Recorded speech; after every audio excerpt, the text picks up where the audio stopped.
Yo la team, c'est Edia. Bienvenue dans l'Agicor, le podcast où la parole est libre. Ici, nous explorons un éventail de sujets, sans filtre ni tabou, mais avec un point commun, les Antilles. Un nouvel invité me rejoint à chaque épisode. Je suis Ludovic et j'anime ce podcast. Installez-vous confortablement et laissez-vous emporter par nos discussions. Let's go!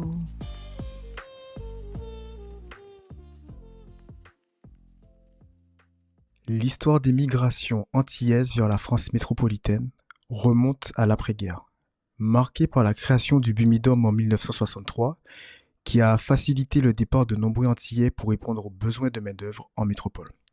Ces migrations massives ont entraîné la formation d'une diaspora importante, principalement en Île-de-France, mais également à Montpellier, à Bordeaux, qui continue d'entretenir des liens avec les Antilles. Cependant, ce déplacement a aussi soulevé des questions sur l'identité et le sentiment d'appartenance. Entre intégration et représentation de la culture, la diaspora fait face à des défis identitaires, parfois accentués par des tensions ou des incompréhensions avec ceux restés sur place. Les Antillais de la diaspora peuvent-ils vraiment se sentir chez eux aux Antilles ? Pour essayer d'y répondre, aujourd'hui, je suis honoré d'accueillir alors une personne qu'on va dire que j'admire pour sa détermination, son courage et pour son amour de la diaspora. Alors, pour cet épisode, on va essayer de deviner son pseudo. Son pseudo se compose de deux mots, on va dire, très forts, qui parlent à tous. Donc, mon premier désigne l'ensemble des traditions, des coutumes, œuvres d'art, monuments et savoirs transmis de génération en génération au sein d'une communauté. Et mon deuxième, une île, plutôt une archipel, je pense que vous allez deviner assez facilement, celle que l'on nomme à la fois l'île aux belles eaux, Carouquira, l'île Papillon, etc. Ou même encore la Terre des Champions. Donc je pense que là, vous devez la voir, il s'agit d'Héritage Guadeloupe. Héritage Guadeloupe, c'est la chaîne de questionnement, on va dire, qui s'adresse à tous les Antillais, Caraïbéens, créoles, aux intéressés. Héritage Guadeloupe, c'est, si je ne dis pas de bêtises, à peu près 20 000 abonnés un peu partout sur X, X,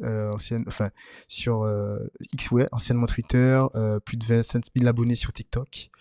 Donc voilà, je suis bienvenu à toi. Merci beaucoup.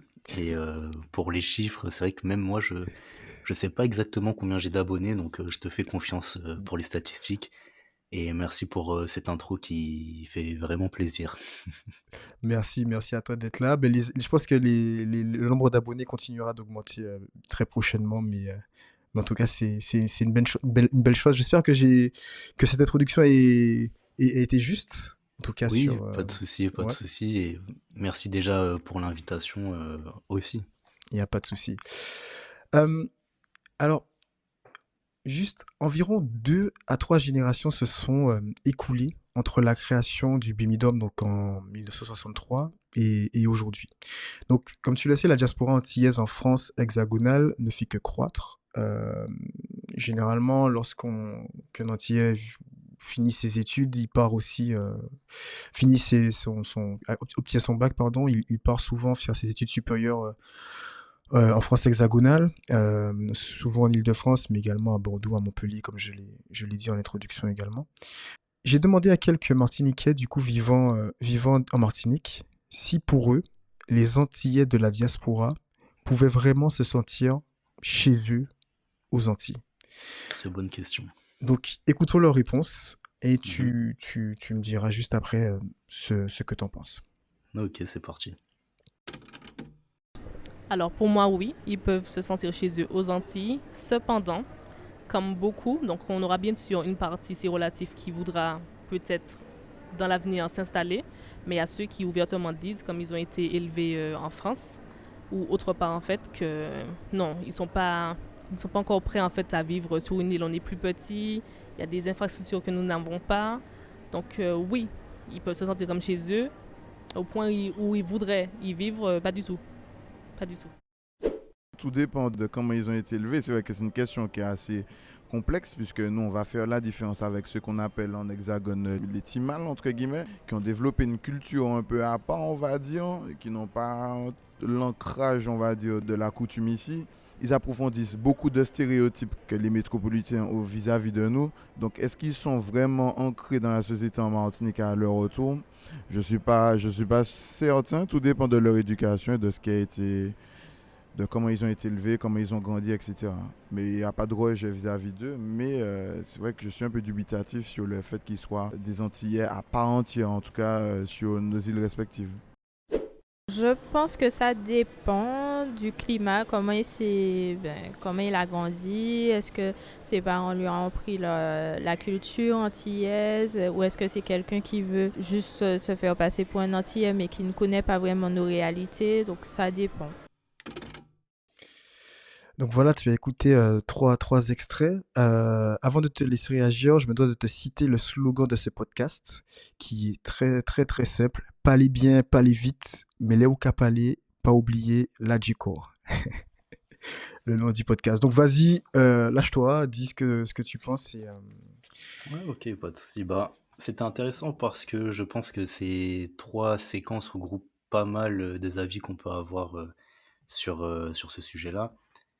Donc, bon, déjà, pour moi, personnellement, oui, un Antillais dans la diaspora peut se considérer totalement comme un Antillais, mais il faut juste assumer les différences qu'il y a et les lacunes qu'il peut y avoir. Et quand je dis lacunes, c'est pas insultant, là où des fois certains Antillais de France le prennent mal, mais c'est vrai que si tu grandis pas au pays ou si tu n'y vis pas, du moins, tu passes à côté de la réalité locale. Mhm, Et c'est pas grave, c'est comme ça. Et une fois que, pour moi, les Antillais de France assument ça et se rendent compte de leurs lacunes, il n'y a pas de raison de pas quand même se considérer comme un Antillais, mais avec un manque de connaissance du local. Et dans le même sens, de pas rentrer aussi dans des clichés pour ceux du pays, de se dire ah bah c'est des Timals, des Timos justement, voilà mhm, le terme a été dit, mhm, et de se dire que forcément parce que tu viens de France, tu ne connais rien, etc. Et pour revenir sur les gens qui des fois ne connaissent rien, et c'est vrai, hein, c'est une réalité, j'ai envie de dire que des fois, on cherche un peu à faire les puristes de qui connaît son histoire uniquement avec ceux de France, alors qu'au pays, il y a quand même des gens qui s'en fichent totalement de c'est vrai, l'histoire aussi. c'est vrai. Et voilà. Et je trouve ça un petit peu dommage de chercher qui est le vrai et le faux par rapport à ces critères-là uniquement de la diaspora, alors qu'au pays, il y a déjà des gens qui s'y intéressent pas. Et c'est un peu leur droit aussi. On n'est pas tous obligés d'être des passionnés de culture, d'histoire ou de langue, hein, d'ailleurs. Et j'aimerais aussi rajouter que des fois, certains individus peuvent être un peu, entre guillemets, les victimes, j'ai envie de dire, de leurs parents. C'est-à-dire que, et ça j'en ai déjà vu en France, des Antillais de France qui ne connaissent rien, mais parce que leurs parents ne leur ont rien transmis. Mhm. Donc, est-ce qu'on doit les accabler de ça je pense pas, surtout que des fois ils peuvent être de bonne volonté. Après, il y en a qui ne le sont pas, mais voilà, je pense qu'il Mais faut c'est, faire la part des choses. mais c'est vrai que beaucoup, je pense que beaucoup d'Antillais vivant aux Antilles pourront dire, ils pourraient dire, oui, mais ok, tes parents ne t'ont pas appris, je dis une bêtise, le créole, ou ne t'ont pas appris euh, qu'est-ce que le Gouka ou le Belay, par exemple. Mais ils vont pouvoir dire, euh, toutes ces informations sont disponibles sur Internet. Toutes ces informations sont disponibles maintenant via TikTok, enfin, Mhm. je sais pas, sur YouTube, etc.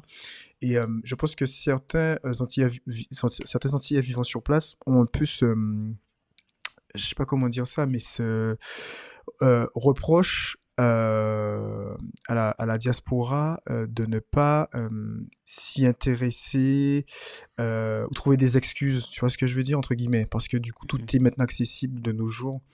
Euh, Enfin voilà, c'est des arguments que j'entends souvent également. Bah, oui, moi, ce que j'ai envie de dire par rapport à ça, c'est que, bah non, c'est pas si accessible que ça en Mhm, réalité, et qu'en plus de ça, c'est extrêmement récent. Moi-même, si j'ai créé mon compte, enfin mes comptes sur les différents réseaux sous le nom d'Héritage Guadeloupe, c'est justement parce qu'il y a plus de 10, 15 ans, en fait, hein, quand je m'intéressais à tout ça, il n'y avait personne qui vulgarisait ça pour le grand public. Les infos étaient très difficilement accessible. Et c'est justement parce que je me rendais compte que lorsque j'avais des infos, ben, je les apprenais tout seul dans mon coin et je pouvais en faire profiter personne. Et qu'en plus de ça, elles étaient dures à trouver, que j'ai justement créé mes comptes. Alors maintenant, oui, c'est vrai, il y a plein de comptes qui parlent de culture, d'histoire, de langue, et tant mieux. Il faut se rendre compte que c'est assez récent. Et après, moi, je comprends. C'est vrai que maintenant, s'ils veulent vraiment, ils peuvent avoir des infos quand même. Mais comment dire? C'est que aux Antillais de France qu'on reproche ça, parce qu'encore une fois, au pays, il y a des gens qui connaissent pas tant que ça et qui s'en fichent. Totalement, c'est vrai. Et le réveil identitaire dans le contexte de diaspora, il n'est pas forcément inné chez tout le monde. C'est-à-dire qu'il y a des gens, à 30 ans, ils se rendent compte qu'ils sont antillais. C'est un peu drôle dit comme ça, mais c'est vrai, il y en a, ils vivent 30 ans de leur vie sans vraiment s'intéresser à tout ça. Et ils arrivent à la trentaine, ils se disent: «Ah, mais en fait, voilà, mes racines, c'est ça», et là, ils commencent à s'intéresser. Donc, pour moi, il faut pas. Chacun va à son rythme. Il y en a qui vont jamais s'y intéresser, tant pis pour eux. Puis il y en a, c'est à leur rythme. Et voilà, chacun est libre de s'intéresser à tout ça à un moment donné. Puis il y a même des gens au pays qui s'intéressent à 30 ans à leur histoire de leur propre pays alors qu'ils y vivent, ou même à Mhm, 40 ans. Donc bien sûr. voilà. Ouais, je suis totalement d'accord avec ça. Juste, moi, j'aurais aimé savoir qu'est-ce que pour toi être antillais? Alors, qu'est-ce que être entier? Bon, forcément, vu qu'on est dans un contexte des territoires antillais qui appartiennent toujours à la France, on se comprend entre nous. On parle, Mhm, voilà, Guadeloupe, Martinique, évidemment Saint-Martin, Saint-Barthélemy qu'on n'oublie pas aussi. Euh, mais déjà, si je sors de ce contexte-là, c'est avant tout une géographie, c'est toutes les îles de la Caraïbe. Je rappelle que les Haïtiens, les Cubains, les Jamaïcains sont tout autant antillais que nous et nous, nous sommes tout autant antillais qu'eux. Mais je vais revenir dans notre contexte, entre guillemets, français. Alors, donc plus précisément, qu'est-ce qu'être martiniquais ou guadeloupéen, ou de Saint-Martin ou de Saint-Barth? Bah, pour moi, c'est déjà avoir un lien avec ces territoires géographiquement. Donc c'est pas forcément y être né, même si y être né, c'est quand même un argument de plus pour s'y sentir lié. Mais pour moi, se sentir lié à son histoire et sa culture, y avoir des ancêtres qui ont participé à cette histoire et cette culture, tout simplement. Voilà, pour moi, c'est ça être un Antillais. Et être né sur place, par exemple, un enfant de métropolitain qui serait né sur place, mhm. bah là, c'est tout un débat aussi. Moi, personnellement, je pense qu'il peut peut-être se rajouter à la population s'il décide de montrer de lui-même un intérêt à la culture et à l'histoire. Mais pour moi, ça passe à travers ben, une filiation, si tes ancêtres ont participé à cette culture, cette histoire, et ensuite, si tu y montres un intérêt. D'accord. Voilà, tout simplement. D'accord. Donc ouais, donc selon toi, plusieurs façons d'être antillais, quoi. Et toi, comment te positionnes-tu personnellement entre antillais, donc tu as défini ce que c'est qu'être antillais, et d'origine antillaise. Je précise d'origine antillaise, c'est-à-dire ne pas être né sur place. Moi, je suis né en Île-de-France, mais à l'âge de 1 an, je suis parti, enfin, c'est pas moi, mes parents sont partis en Martinique, et du coup, j'ai vécu en Martinique au moins, je sais plus, 20 ans, quelque chose comme ça, du coup. Et après, je suis reparti en France hexagonale pour les études. Mais en effet, je suis pas né en Martinique, Mhm. pas pour autant que je ne me considère pas comme antillais, parce que du coup, ben, j'estime avoir en tout cas la culture à fond, j'y ai vécu, j'y ai grandi, et puis j'ai la transmission, enfin, voilà, mes parents m'ont, parce qu'on peut grandir quand même en Martinique et ne peut-être pas avoir la culture aussi, j'imagine, enfin, je sais pas, mais si on te transmet pas Mhm. vraiment la culture, je dis par exemple le carnaval, la musique, voilà. Donc j'ai eu cette transmission. Donc moi, je me considère comme antillais, même si je ne suis pas né là-bas. Est-ce que pour toi, par rapport à, vu que chacune des histoires est différente, comment tu te places, comment tu te Ok. considères? Bah, moi, je me considère. Alors, moi, je suis né sur. En fait, ton histoire, c'est presque exactement l'inverse de la mienne. Donc, moi, je suis Hmm. né en Guadeloupe, mais on va dire avant mes 3 ans. Après, bah, pareil, je vais dire moi, mais voilà, c'est mes parents qui sont allés en France. Donc moi, je me considère antillais, simplement, là où je vais faire la nuance en fait, pour moi, la nuance entre antillais et d'origine antillaise, c'est vraiment dans la tête de celui qui parle. Tu Mhm. peux être né sur place ou pas et te dire antillais, tu peux être né sur place ou pas et te dire d'origine. Simplement, lorsque tu décides de te dire d'origine, mais pas antillais, c'est que tu décides de mettre, une distance quand même, et libre à chacun de mettre la distance qu'il souhaite, voilà.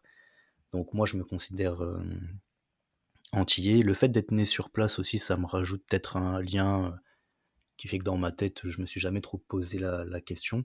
Simplement, je suis conscient, voilà, comme on l'a dit précédemment, forcément j'ai des lacunes dans le sens où, des lacunes de connaissance du quotidien, du fait de vivre sur place, vu que j'ai grandi, je vis en France, et cetera. Voilà. Oh, très bien. Et moi, ce que je dis toujours, c'est que c'est toujours à soi de se définir. C'est-à-dire que c'est pas à quelqu'un de dire toi t'es pas antillais, toi t'es, tu vois. C'est toujours à toi, enfin, de te définir en tant que personne, quoi. Si tu estimes, voilà, t'as grandi, ou même si t'as pas grandi, enfin, voilà, j'ai toujours dit ça parce que je trouve que enfin, pour moi, c'est pas une bonne chose de dire, ben, toi, t'es ceci, toi, t'es pas cela, toi, t'as pas assez de, on va y venir, par exemple, par rapport à la langue. C'est souvent un Mhm, reproche qui est fait aux Antillais qui ne parlent pas forcément le créole.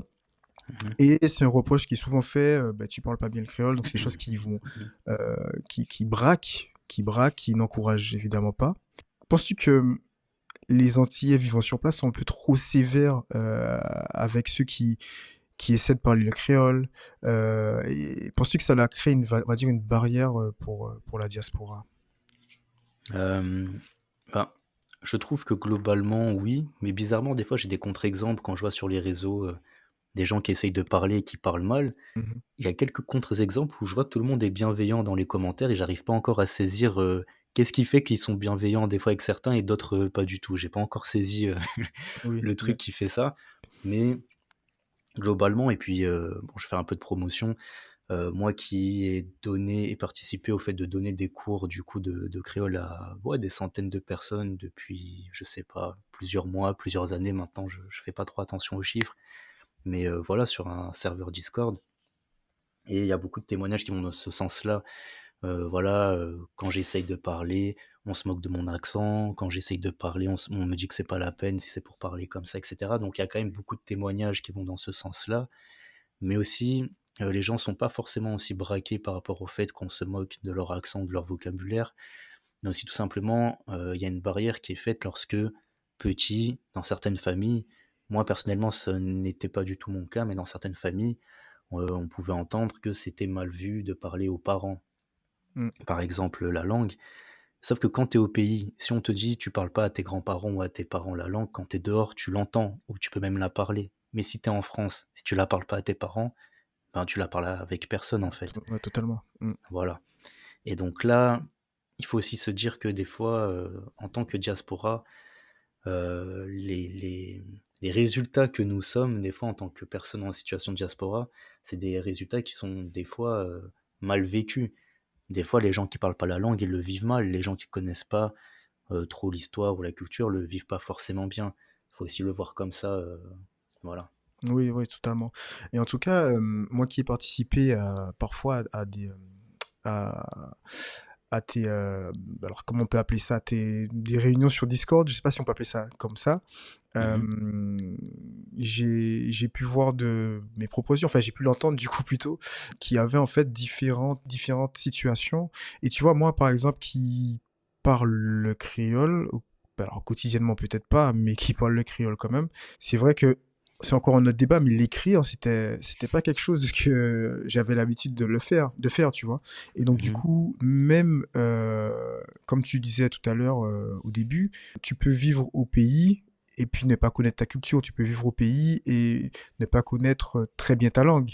Eh ben, c'était totalement mon cas. Moi, j'ai vécu 20 ans et c'est pas pour autant que je savais très bien écrire, je savais écrire le créole ou je pense que il faut aussi qu'on se dise que la diaspora, moi je parle surtout de la diaspora en France métropolitaine, hexagonale, tu vois, mais la diaspora peut apprendre de ceux qui sont sur place, mais ceux qui sont sur place aussi, ils peuvent beaucoup apprendre de la diaspora sur d'autres sujets, sur d'autres, ouais, sur d'autres, Oui, oui, d'une façon, d'une certaine façon, ouais. moi je pense que justement, on a des avantages et des inconvénients chacun dans nos situations, et il faut qu'on s'entraide.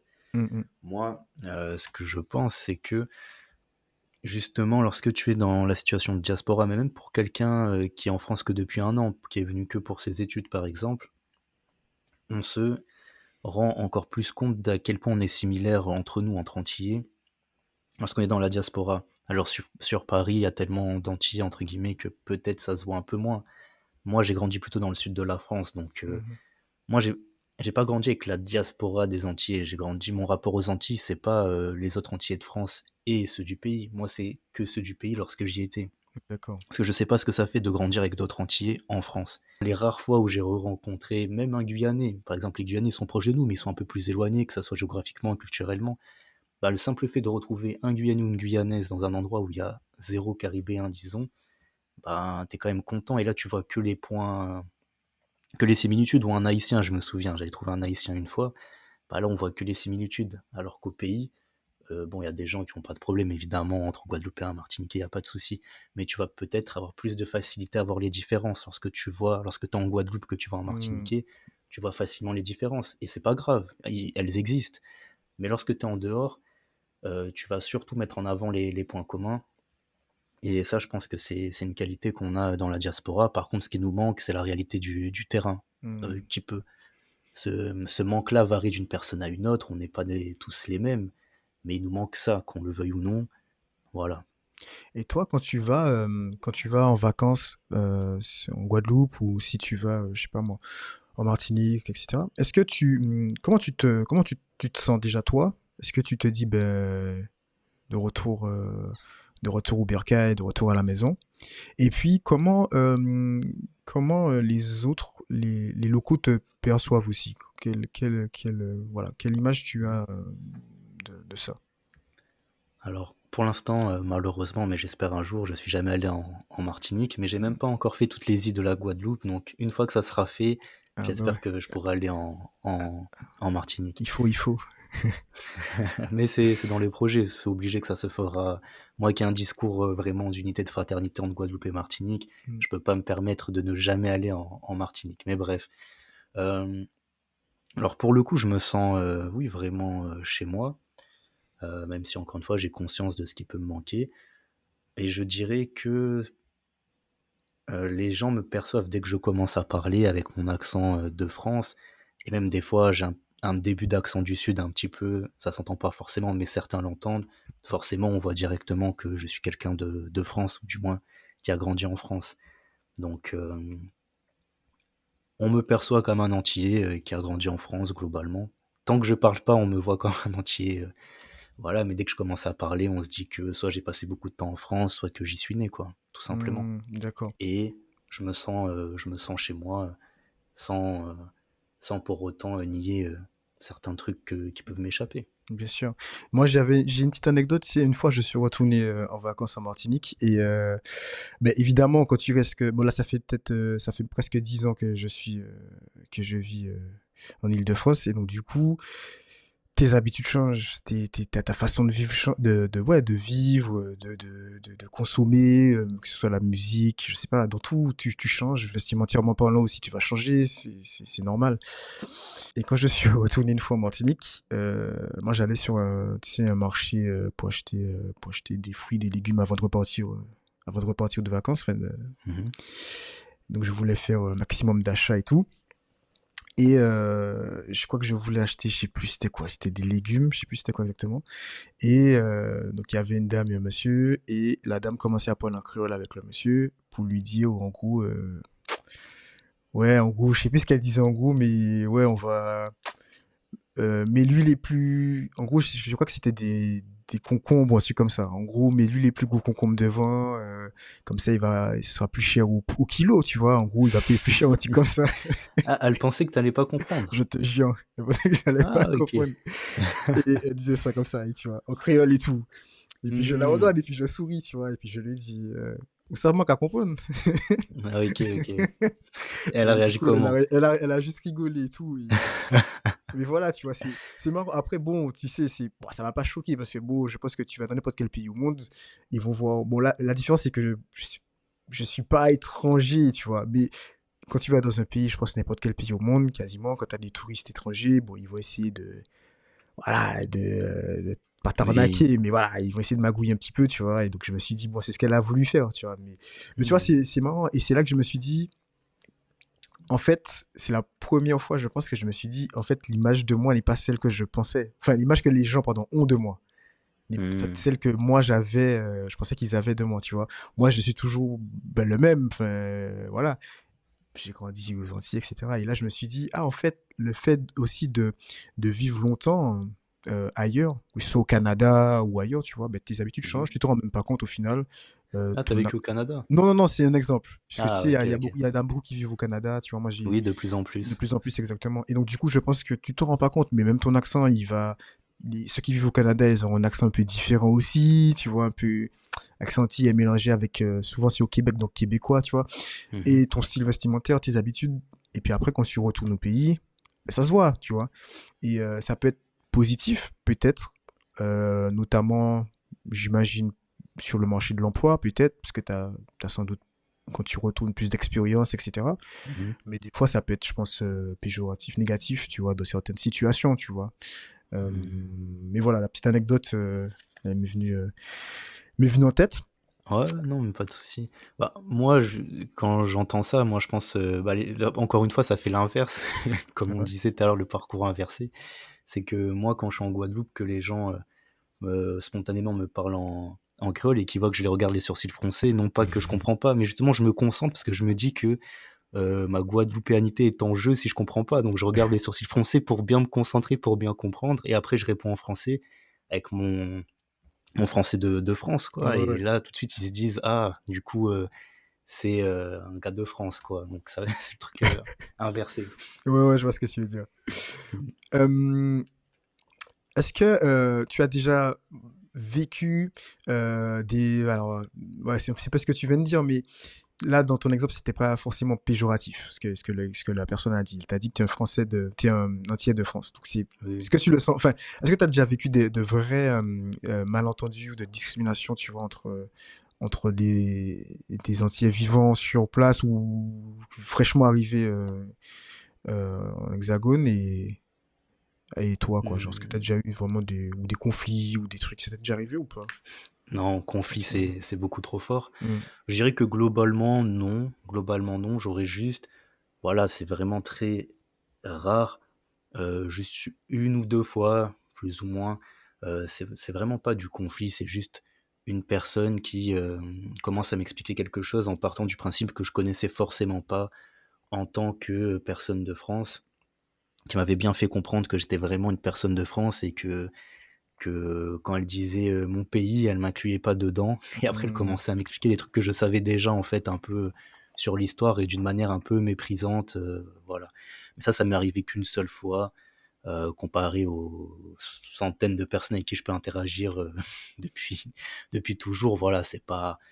Voilà, c'est juste, ça m'est arrivé un petit truc comme ça, mais globalement, en général, il y a aucun souci. Vraiment, voilà, conflit, c'est non, jamais. Mépris, allez, une fois et demie, vite fait comme ça, mais sinon, dans l'écrasante majorité, pas du tout tranquille. Ben ouais, écoute, ben, tant mieux. Et du coup, tu as répondu un peu à la question tout à l'heure, mais Mhm. comment peut-on aider la diaspora à se sentir chez elle aux Antilles? Tu as un peu parlé de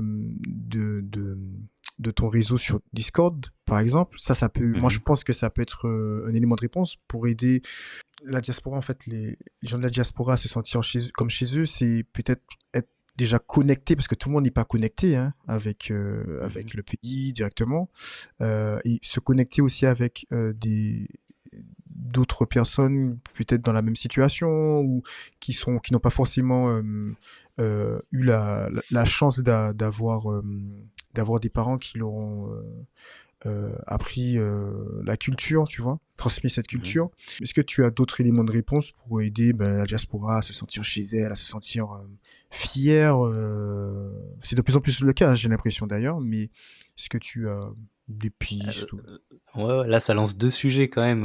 Ouais. Le fait d'être de plus en plus fier et comment faire que la diaspora Ben, se sente. ben, Mais vas-y, vas-y. ouais, je vais répondre d'abord au premier. Bah, moi, j'ai envie d'inverser la question de base. C'est pourquoi est-ce qu'elle se sent pas chez elle? C'est plutôt ça qui m'intrigue à la base. Hmm. Parce qu'il n'y a pas de raison. Genre, tu retournes au pays, tu sais que tu as des lacunes forcément. C'est plutôt à toi de t'adapter à ce que tu trouves sur place pour combler ces lacunes. C'est toi qui est différent de la norme. Enfin, la norme, c'est ce qui est sur place, je veux dire, en tant que personne de la diaspora. Maintenant, pour faire en sorte de pas trop se sentir non plus trop dépaysé, ben, bon, ça coûte cher, hein, c'est pas tout le monde qui peut aller souvent au pays en fait déjà, mais si la personne a les moyens peut-être de faire de plus en plus de vacances et dans un but pas uniquement d'amusement, mais de tenter de vraiment vivre comme quelqu'un qui vit quotidiennement au pays, Mhm. et pourquoi pas pour les gens vraiment déconnectés sur les réseaux déjà de suivre un maximum de contenu lié au pays, que ce soit l'actualité, tout type en fait, hein, divertissement. Ça met un peu dans l'ambiance, je veux dire. Quand je dis ambiance, c'est pas que l'amusement, mais ça met un Hmm. peu ouais, dans l'ambiance. Je sais pas quel autre mot utiliser. Mais encore une fois, c'est à ceux de la diaspora qui viennent sur place, plus à s'adapter à ce qu'ils trouvent sur place. Même si il faut qu'en retour, sur place, il y ait un accueil sans mépris, mais qui n'est pas. Le mépris sur place n'est pas à exagérer non plus. Je pense que c'est extrêmement minoritaire, quoi. C'est vrai, c'est vrai. Et on parlait de sentiment d'appartenance, et moi, je ressens, ce que je vois, bon, je pense, c'est que qu'on voit son pays, son île, d'un point de vue extérieur, parce que moi, je considère, voilà, je suis comme je suis à plus de 1000 kilomètres, je suis loin, je vois la Martinique, je vois la Guadeloupe, tu vois, d'un œil extérieur, voilà, je suis plus là. Mhm. Le sentiment d'appartenance, il est plus fort. Le sentiment, peut-être pas d'appartenance, mais en tout cas oui, de fierté, tu vois, Mhm. il est plus fort. Quand tu es sur place, je pense que le fait d'être sur place, c'est différent. T'es Martiniquais en Martinique, voilà, enfin voilà, tu t'es déjà C'est chez juste toi. normal, oui. Ouais, c'est normal, c'est ton quotidien, tu vois. Quand t'es Martiniquais ou Guadeloupéen ou j'ai envie de dire en Ouzbékistan, je pense qu'il n'y en a pas beaucoup, mais sans doute il y en a, je sais pas. Mhm. Tu vois, là, tu te dis, ah ouais, enfin, t'es pas tous, enfin, c'est assez T'es rare, ou différent, t'es oui, oui. différent, tu vois. Oui, oui.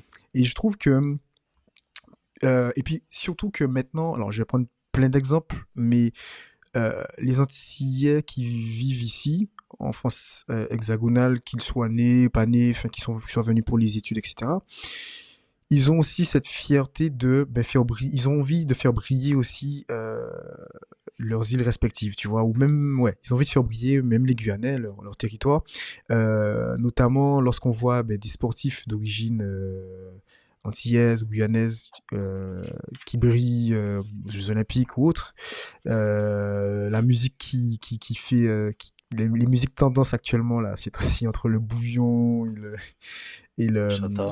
et le chata, par exemple, tu vois. Enfin, il y Mhm. en a plein, il y en a plein, il y en a plein d'exemples, mais les drapeaux, tu sais, maintenant aussi, c'est une fierté Mhm. pour beaucoup de brandir son drapeau, etc. Et j'ai l'impression que ce sentiment-là d'appartenance ou de fierté de mettre en avant sous ses origines, c'est il est plus fort déjà lorsque tu n'es pas dans le territoire, et en plus, il est de plus en plus fort, en tout cas en France hexagonale, enfin, de Oui, ce que je vois moi. oui. Alors, moi, je vais peut-être pas avoir ça va être la vie. Là, je suis obligé de répéter, voilà, que comme j'ai grandi plus dans le sud et pas du côté de Montpellier où il y a des Antillais, voilà, j'étais tout seul en tant qu'Antillais, donc j'aurais peut-être pas tout à fait le même vécu qu'un gars d'Île-de-France. Et des fois, je réalise pas, parce que pour moi, un Antillais de France, ses parents sont forcément nés au pays. Mais en fait, non, il y a des Antillais de France, c'est leurs grands-parents qui sont nés au pays. J'ai du mal à le réaliser, mais c'est bien plus courant que ce qu'on peut croire. C'est vrai. Mais eux, ils auront peut-être encore une autre vision. Euh, donc déjà, pour revenir un petit peu sur le côté diaspora, ça, je pense que c'est propre à chaque diaspora de forcer un petit peu avec ses origines. Et c'est là où on arrive un peu aussi aux déviances un petit peu, où il y aura toujours des gens qui vont peut-être trop forcer au point de devenir un peu des stéréotypes sur pattes, pardon. Mais toutes les diasporas dans n'importe quel pays ont tendance un petit peu à forcer un petit peu avec la fierté des origines, mais c'est normal. Parce que tu le veuilles ou non, lorsque tu es dans une situation de diaspora, je vais pas dire que tu es forcément en crise identitaire, mais tu te questionnes sur ton identité, c'est Mm. obligatoire, mais tu peux très bien le vivre. Mais du coup, t'as pas envie de perdre ce qui te rattache au pays, et c'est là où tu deviens peut-être un peu plus forceur que lorsque tu es au pays où tu es juste la norme. Alors que là, tu es avec d'autres gens et tu as d'autres choses à revendiquer, puis d'autres gens très divers qui ont aussi leurs revendications à eux. Donc toi aussi, tu as envie euh, d'exister à côté d'eux, tout simplement. Donc oui, je suis d'accord, voilà, en situation de diaspora, c'est là où tu revendiques peut-être encore plus pour pas être invisibilisé, pour montrer que tu es là, que tu existes. Et après, par rapport au fait que, euh, en plus de ça, c'est de plus en plus revendiqué chez les Antillais, ben ça, en soi, c'est un sujet qui peut prendre beaucoup de temps, parce que c'est vraiment un sujet intéressant, qui mène à un sujet qui est un petit peu, est-ce qu'on sait vraiment faire communauté en tant qu'Antillais? Ça, c'est un sujet qui revient assez souvent dans la diaspora. Hormis peut-être des trucs festifs, etc. Est-ce qu'on agit vraiment comme une communauté qui essaye d'aller de l'avant niveau business? Après, bon, il n'y a pas que le Mm. business, mais voilà, d'avoir des événements culturels, etc. Est-ce qu'on fait vraiment, on avance vraiment ensemble? Et je pense que c'est de plus en plus le cas parce que il y a qu'à voir l'image qu'on avait en France. Cette image-là existe d'ailleurs toujours, mais de moins en moins, et de moins en moins l'image numéro un des Antillais. C'était quoi avant? C'était Francky Vincent. Bon, je vais pas rentrer dans le truc de dire que tout est de sa faute, que la mauvaise image des Antillais, c'est que à cause de lui. Je vais pas rentrer là-dedans. Mais c'est quand même le cliché, qu'on le veuille ou Mm. non. C'est C'est vrai. quoi? C'est le zouk ce genre de zouk-là, en tout cas, qu'il a fait dernièrement, sans parler du début de sa carrière, c'était autre chose. Mais voilà, les zouks pour lesquels on le connaît en France, le côté au chapeau de paille sur un hamac, le rhum et la doudou Mm. en madras qui dansent pour les touristes. Le doudouisme, Donc ouais. c'était un petit Mm. peu ça, Mm. l'image d'avant. Alors que maintenant, l'image, elle évolue vraiment, notamment grâce à des artistes. Et je pense, bah, la musique, la chanson du Moaka de Kalash, pour moi, elle illustre pas mal ça. Je dis pas que je suis forcément d'accord avec toutes les paroles, mais je pense que tous les entiers, et surtout dans la diaspora, devraient écouter cette musique-là, parce que ça parle justement de, de notre image, du mot Moaka, qu'il a choisi de reprendre un peu, de se réapproprier le terme, qui est à la base un terme insultant, qui était courant surtout en Île-de-France, mais en France, pour se moquer des Antillais. Je rappelle que Moaka, c'est l'équivalent de dire Ching Chong pour les Chinois, c'est-à-dire que les Français, lorsqu'ils entendaient parler créole, ils disaient que c'était Moaka Moaka, comme les gens disent Mm. Ching Chong pour le chinois. Donc c'était ça l'image des Antillais, sans parler de notre situation aussi par rapport au Bumidum, qui fait qu'on est beaucoup au service de l'État français et auprès de certaines personnes, de voir qu'il y a quand même une proportion assez grande d'Antillais dans les services, tels tout ce qui est infirmerie, poste, euh, tout ce qui est police, gardien de prison, tout ça, ben, ça a véhiculé aussi beaucoup de clichés auprès de certaines autres communautés, etc. Donc vraiment, même l'accent antillais, même s'il y a des variantes en vrai, l'accent martiniquais n'est pas le guadeloupéen, mais Mm. l'accent antillais cliché est aussi l'un des accents les plus moqués par défaut en France. Euh, que dire, même la langue, bon là il y a tellement de sujets, j'essaie d'abréger, mais même nos Mm. langues, voilà, qu'on dit créole, bah, c'est des langues qui sont toujours aujourd'hui, tous les ans, il y a des buzz sur les réseaux où tu vois des Français de toute origine et de toute couleur d'ailleurs se moquer de nos langues, que ce soit Ouais. à travers le créole des Haïtiens, mais aussi les nôtres. Ouais, Donc totalement. Mm. voilà, et je pense que des gens, certaines personnes ont aidé à changer cette image-là, même si on pourrait critiquer que passer du doudouisme cliché, donc c'est-à-dire voilà tout ce côté rhum, folklore, madras et tous mes clichés au profit des touristes, à des clichés peut-être plus liés à la délinquance, c'est pas non plus deux choses, aucun des deux n'est positif, mais ça donne une autre image. Cette autre image-là, euh, elle est peut-être plus réelle au final, parce que c'est une réalité que vivent des Guadeloupéens, des Martiniquais, alors que la doudou en madras qui danse la biguine pour les touristes, c'est pas une réalité en soi. Donc Ouais, Voilà, je je suis suis peut-être totalement. parti un petit peu loin, Non, non, totalement. En plus, mais voilà. moi, je connais j'ai connu des Réunionnais, par exemple, qui me disaient, ben, ouais, chez vous, c'est chaud et tout. Je disais, mais, enfin, pourquoi tu me dis ça? Ben, en fait, comme tu disais, l'image, elle a changé, en tout cas pour les nouvelles générations, parce que je pense que, en fonction des Oui, générations, l'image est différente. Et il me oui. disait, ben, j'ai l'impression qu'il y a des armes partout chez vous, etc. Alors, c'est une, c'est une réalité. Alors, je sais pas si t'as la ref, mais j'ai une ref qui me revient en tête d'Alfred Dis-moi. Marie-Jeanne qui dit, qu'est-ce qu'il disait déjà? Euh, ce n'est Alors, j'ai pas, pas beaucoup de rêves de ah, lui, c'est donc dommage. Bon, peut-être que dis-moi. je vais te la montrer un peu Hmm. après. Et il dit, ce n'est pas une attaque, c'est une réalité. Bon, je vais te la montrer Ok, à ok. l'occasion. J'ai dû l'avoir, mais franchement, là, tu me parles de lui. Je vois très bien qui c'est, y a pas de souci, mais j'ai pas trop de rêves de lui en mémoire, tu vois. Ah ben, mon gars, je te dis qu'il en a pas mal. C'est un Ok. personnage, mais enfin bon. Et Hmm. donc il me disait, bah oui, du coup venir en Martinique ou en Guadeloupe, ça a l'air chaud. J'ai peur de venir et tout. Je disais mais oui, mais pourquoi? Ben quand je regarde tu sais, les clips, les morceaux, Mhm. vos musiques un peu à la mode. Bon, hormis le Mhm. chata évidemment, mais Mhm. généralement il y a beaucoup de trap aussi qui percent au-delà des frontières, tu vois. Et il me disait mais Mhm. ouais. Donc c'est comme je te disais, c'est quand même comme tu disais, c'est une réalité quand même. Il y a pas mal d'armes en circulation, etc. Mais il n'y a pas que ça, tu vois. Oui, oui. Mais une des personnes qui a vraiment participé à ça et qui a lancé le truc, c'est Booba avec ses premiers clips aux Aux Antilles avec Antilles. Chris Macari. Mm. Ah, c'est vrai. Et c'est peut-être l'un des premiers qui s'est servi d'imagerie des Antilles toujours françaises à ces fins-là. Mm. Après, il y a tous ceux qui ont suivi, Caris, Exact. etc., qui étaient liés à l'époque, puis après les Nino, etc., qui ont fait des clips là-bas, et ça a participé à ça. Bon, encore une fois, c'est pas, je me réjouis pas qu'il y ait cette image-là, mais elle est quand même plus connectée à une réalité qui existe que l'autre image dont on parlait avant. C'est juste ça. Ouais, tout à Voilà. fait. Tout à fait.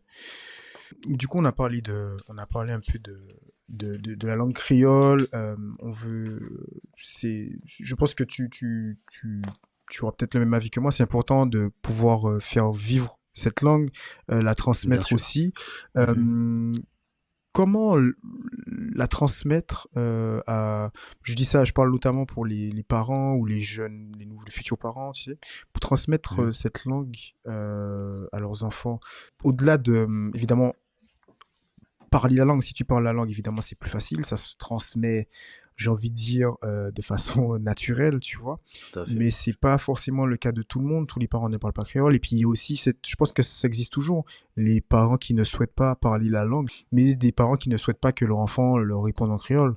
Mhm. Jusqu'à aujourd'hui, je pense que ça existe. Donc du coup, c'est vrai que les enfants peuvent bien comprendre, mais ne pas parler la langue.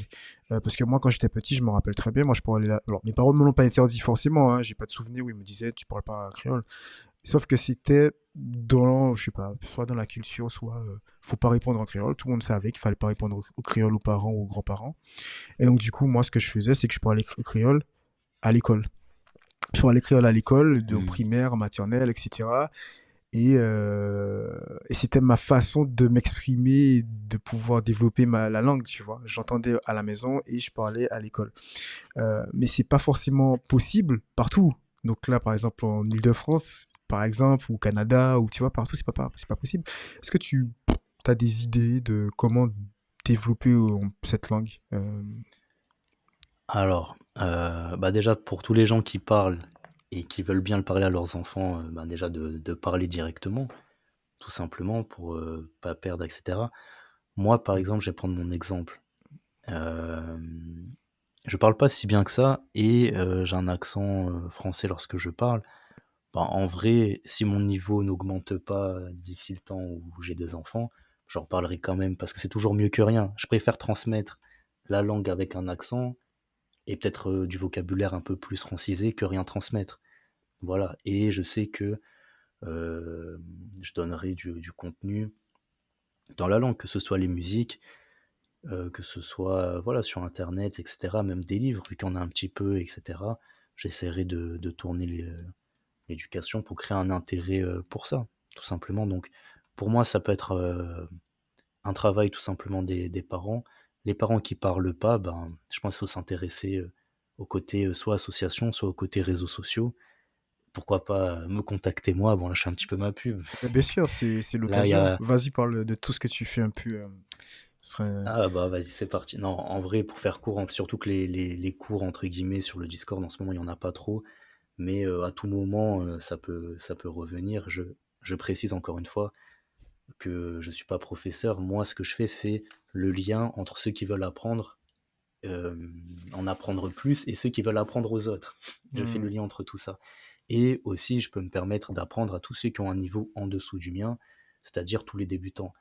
Voilà. Mais j'ai pas la prétention de dire que je parle extrêmement bien et que j'apprends à tout le monde, pas du tout. Et pendant mes propres cours, moi-même, j'apprends souvent, vu qu'il y a toujours des gens meilleurs que moi qui sont présents, qui sont présents. Bah, tu sais que moi, j'ai déjà participé à peut-être deux, trois cours ou plus, je sais plus, mais Mhm. tu sais que, en tout cas, surtout pour l'écrit, ça m'a beaucoup apporté parce que moi, maintenant, mon combat, c'est d'apprendre aux gens que Ayin, c'est pas A-Y-I-N, tu vois.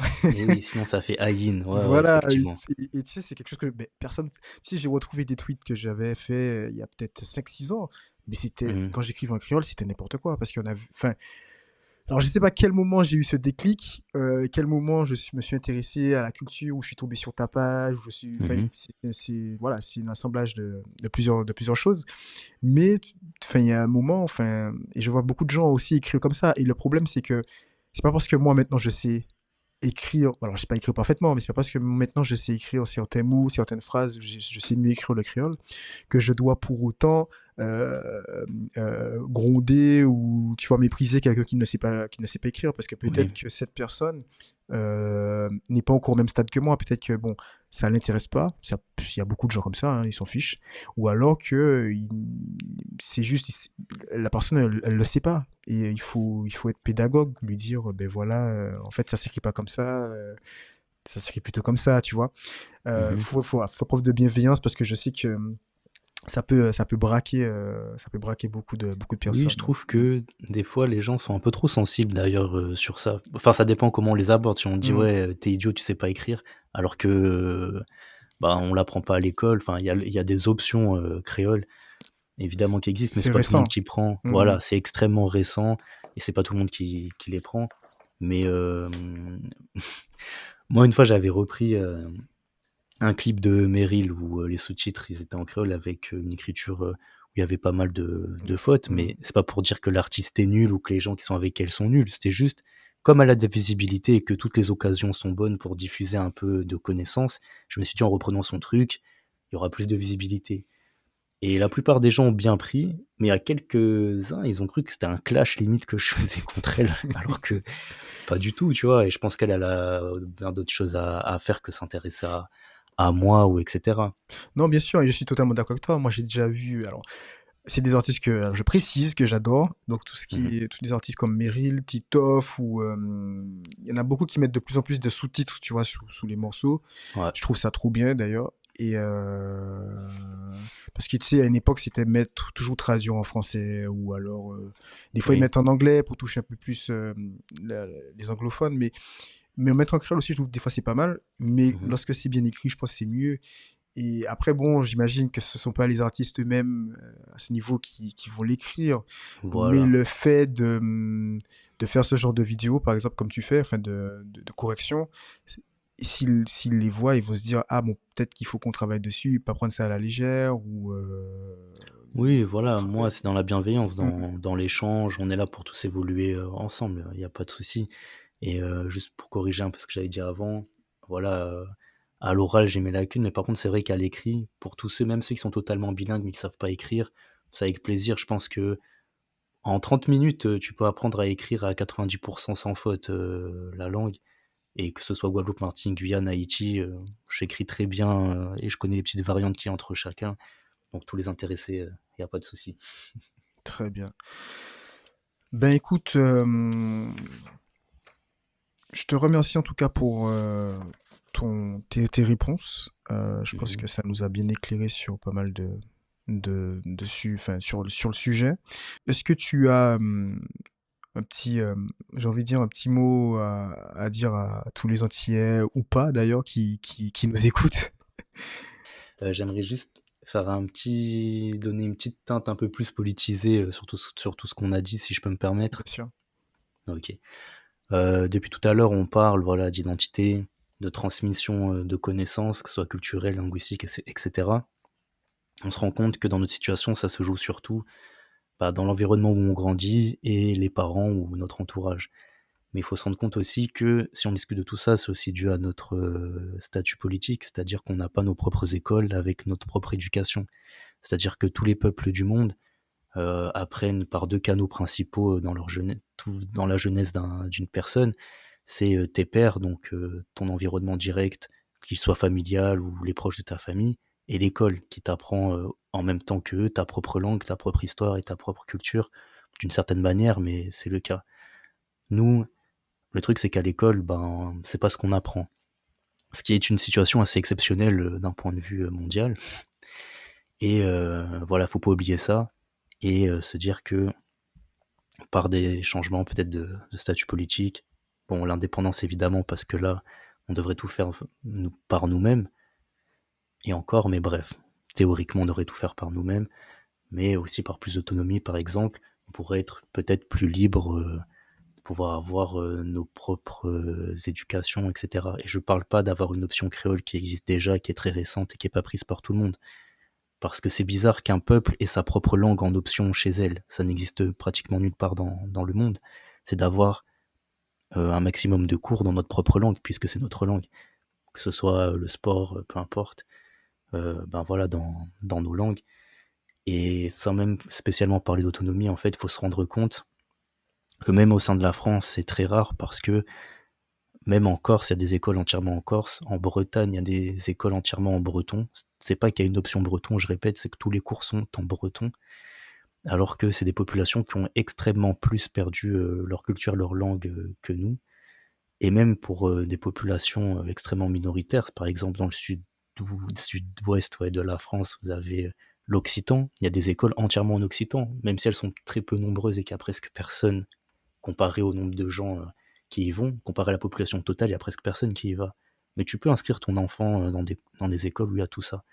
Donc j'ai envie de dire qu'est-ce qu'on attend, et il ne faut pas oublier que toutes les discussions qu'on a sont des conséquences de nos situations politiques. Voilà, c'était juste le petit passage, et c'est ça que j'ai envie de dire. Très beau message, et j'espère que beaucoup de gens entendront ce message. Merci à toi, Héritage Guadeloupe, pour merci aussi à toi pour tout ce que tu nous as apporté dans cet épisode. À travers cet épisode, donc nous avons exploré une question complexe et profondément personnelle. Est-il possible pour les Antillais de la diaspora de se sentir vraiment chez eux aux Antilles? Donc la réponse globale est oui, mais en fonction des interlocuteurs, les réponses vont varier selon les histoires, les parcours. Mais un point commun ressort, le sentiment d'appartenance n'est pas figé, il évolue. Se sentir chez soi est une quête qui demande du temps, de la compréhension mutuelle et surtout une ouverture d'esprit des deux côtés.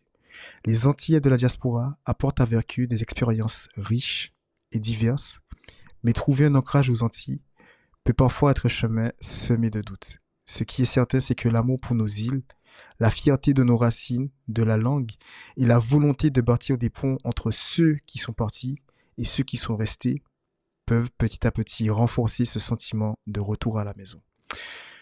Donc je vous laisse avec ce proverbe: tété pas jeun trop loup pour l'estomac, ce qui veut dire la nature en gros est bien faite. Cela nous rappelle que comme la nature, nous sommes capables de nous adapter, de nous reconnecter et de retrouver notre propre équilibre où que nous soyons. Merci de nous avoir écoutés. À bientôt. Merci d'avoir écouté cet épisode. Si vous l'avez apprécié, pensez à soutenir le podcast en laissant une note de 5 étoiles sur Apple Podcasts, Spotify ou votre plateforme d'écoute préférée. Vos retours sont essentiels. Ils m'apportent non seulement de la visibilité, mais aussi la force et la motivation pour continuer à vous proposer des épisodes qui vous passionnent. Si vous le souhaitez, vous pouvez me partager vos idées de sujets ou réagir à un épisode en m'envoyant un message vocal sur la page Instagram La Djeko. Votre message pourrait être diffusé dans un prochain épisode. Merci, à la prochaine.